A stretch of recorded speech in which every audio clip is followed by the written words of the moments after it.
Hi everyone, we're in week 3 of a series on the names of God, and this morning the name we've been thinking about is the light of the world. Jesus says in John 8:12, "I'm the light of the world. Whoever follows me will never walk in darkness, but will have the light of life." Light and darkness is a theme throughout the Bible. We see it on the first day of creation when God says, "Let there be light," and there was light. We hear of the psalmist saying, "The Lord is my light and my salvation." Another psalm says, "Your word is a lamp unto my feet and a light unto my path." And we have that wonderful Advent passage that we hear every year. The people who walked in darkness have seen a great light, and upon them has the light dawned. So there's this theme of darkness light and darkness that just keeps coming up over and over throughout the scriptures. And then, of course, we get to the Gospel of John, and the very first thing is, in the beginning was the Word, and the Word was God, and the Word was with God.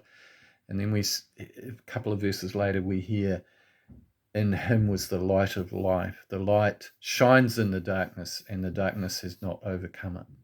So there's this constant theme of light and darkness and the contrast between them. And we see this in popular culture as well, in a lot of movies and things. We see it in our language. We talk about things that are done in secret.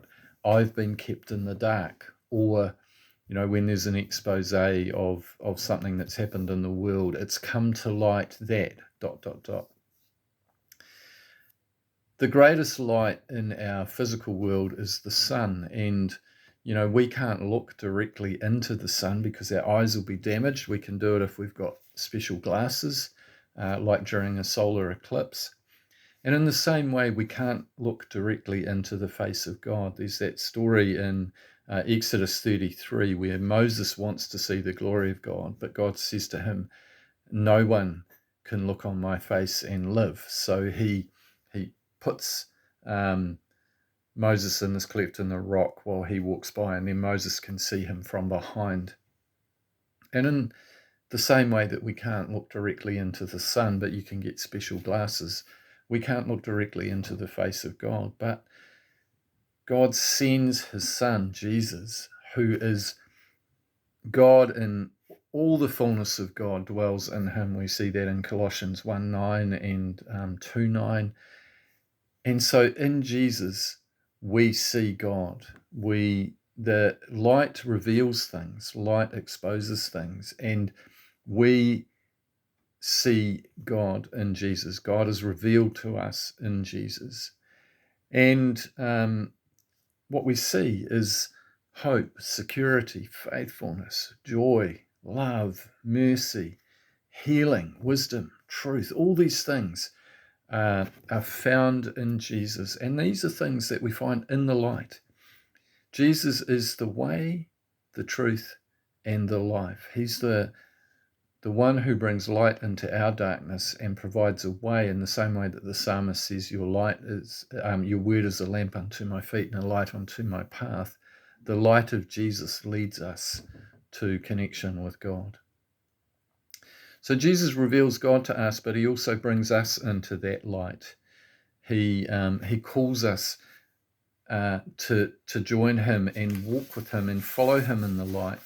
And just as light reveals God to us, it also reveals who we are to ourselves. It exposes things in our lives that we don't always see. Just as, sometimes there are places in our home where the light doesn't normally get into the corners, and it's only when we use our phone torch to look for something under the couch or in the corner, but in that gap between the oven and the bench top, where there's that gap, when we're looking for something that's fallen down there, we see all these other things that are perhaps not so good, all the food that's fallen down there. And when we encounter Jesus, his light reveals who God is, but also he reveals all that kind of stuff that's within us that we haven't dealt with. And we're called to walk in the light, and that means living with integrity. It means owning and naming the things in our lives where we need God's light. And we don't always know what those things are. Sometimes, We have confession in our services, but that's only a moment, and it's really good to do it. But sometimes there are deeper things that we need to address. And so we need, by the Spirit, God to shine his light into those places in our lives. Perhaps it's a deep wound from our past that's never properly healed, or something that we've done, some sin that we can't seem to get rid of. And we can gloss over it, we can deflect. But as we lean into the light, as we walk in the light, as we follow Jesus, the darkness is driven out. And so those things become exposed by the light, and that's a good thing. And so, we need confession. We need to be open to the Spirit of God at work in us, revealing these things. We need to be vulnerable. We might need to talk about this and pray through this with someone else who we trust. And sometimes we just do that with God.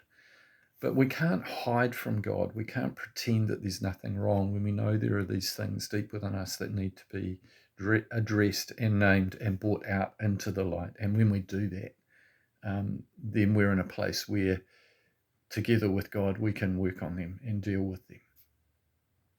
And then finally in Matthew 5:14-16, Jesus says to his disciples, you are the light.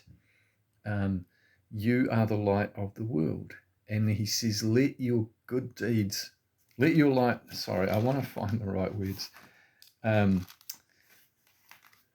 Let your light so shine before others that they may see your good deeds and glorify your Father in heaven.